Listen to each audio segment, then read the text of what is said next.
live from Studio 16 with your host, Kiro Nakla. And welcome to this week's edition of Crusader Country, where we catch up with activities going on in and out around ALJ. I'm Kiro Nakla. Let's get on with the show. It was a year ago today that the first coronavirus case was discovered in New York. With that in mind, a new study by the CDC suggests that there are two ways to better protect yourself and others from the virus. The CDC does not recommend routine use of N95 respirators for protection against COVID-19 by the general public. Abundant scientific laboratory investigators in large population level are effective and they are working, and there's little evidence when worn properly.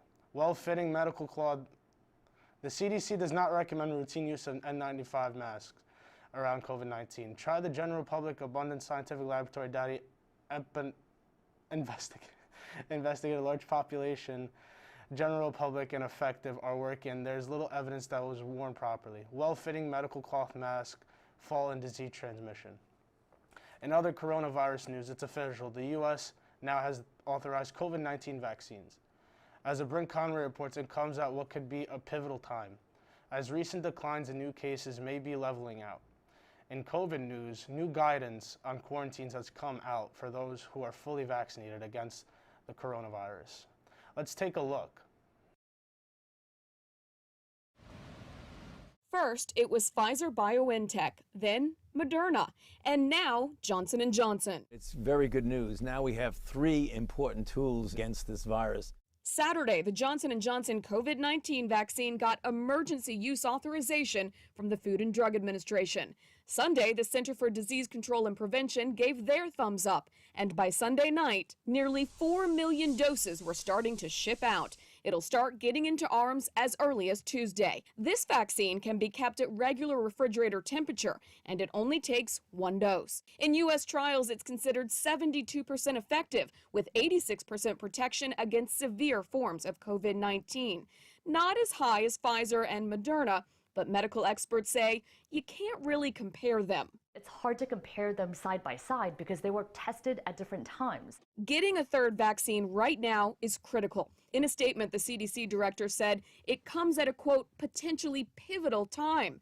CDC's latest data suggests that recent declines in COVID-19 cases may be stalling and potentially leveling off at still very high numbers, something other health experts are worried about too. And if history is any indication, If we do this and start coming up, then we're going to go right back to the road of rebounding. This is not the time to relax restrictions. We've got to get through the next couple of months. and get as many people vaccinated as possible.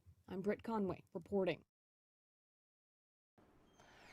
Wow, so I recommend you guys taking the Johnson & Johnson vaccine. It's one dosage, so save a lot of time, and always, guys, keep your mask on so we could get through this together. It's looking good, guys.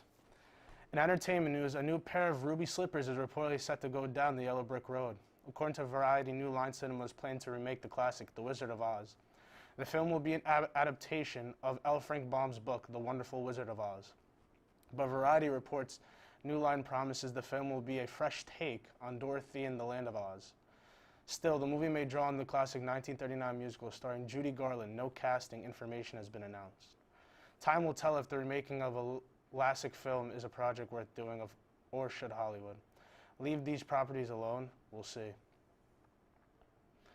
Here's some news of Beatles fans. Are you listening to Mr. Scardelli?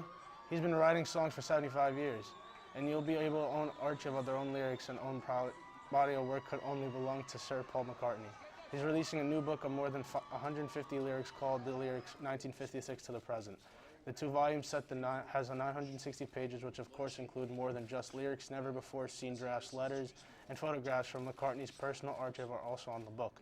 The former Beatle says he's often been asked to write an autobiography, but his lyrics catalog his life experiencing in a similar way.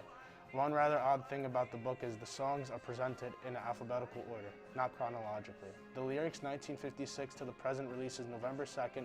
It's currently priced at $150 on Amazon, but that price could fluctuate before the book's release. We're looking forward to that. Yeah. Oh, that's it for today's show. Thank you for stopping by Crusader Country. Stay safe, keep your distance. This is Kieran Akla from Studio 16. Peace out.